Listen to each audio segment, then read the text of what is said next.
Hello, good morning. How are you today? Good, yeah. How was your weekend? Good. Excellent. It was good. From his office in Garden City, Dr. Cameron Rokhsar, an internationally renowned dermatologist, consults with patients on a daily basis to help combat one of the most severe skin conditions. Well, I think, there's a lot of issues with the sun in the summertime. There are patients that come in worried about lesions changing because they've gotten sun exposure. There are patients that come in with various rashes that relates to the sun. There are people who are allergic to the sun when they spend too much time in the sun. There are people who become allergic to things they use to combat the effects of the sun. A lot of the lesions that appear on the skin are benign. However, there are precancerous lesions as well as cancerous lesions. The precancerous lesions are usually rough and scaly. They feel like rough spots that don't go away. We call those actinic keratoses. Then there are three major forms of skin cancer: basal cell carcinomas, squamous cell carcinomas, and obviously the most dreaded one, malignant melanoma.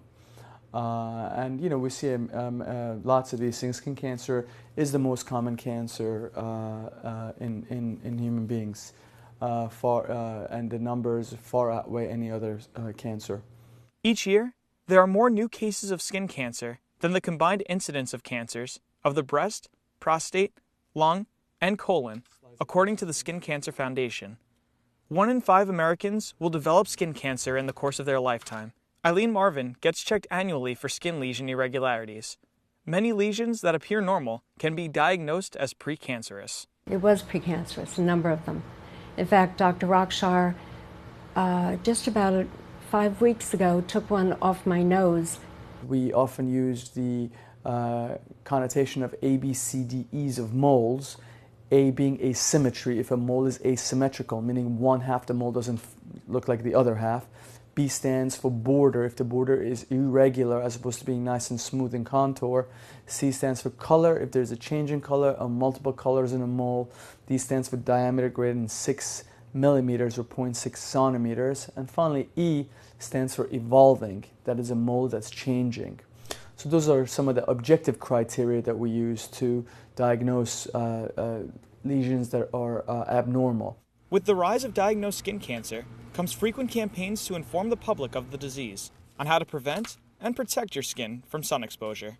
As I got older, there was more information on television and with regard to sunscreen and how important it is to wear protective clothing and a hat. Best preventative measure really for skin cancer is sun protection. Obviously wearing your sunblock is extremely important if you're going to spend out in the sun, or actually every day. We recommend to wear at least an SPF 30.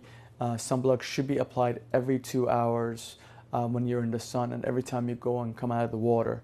Also, it's best to avoid the peak hours for when the sun is at its maximum, which is between the hours of 12 and 3 p.m. It's also recommended to wear a hat as well as protective clothing. Willingness to take safety measures against skin cancer can mean a world of difference in the ongoing fight to eradicate the disease. Yeah, I think it's important to really get checked once a year. Currently melanoma does not have a cure.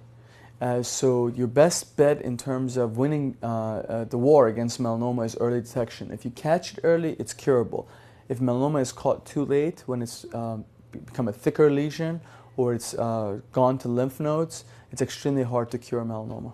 For more information on skin cancer prevention, visit skincancer.org. For Push Pause in Garden City, this is James Fisher.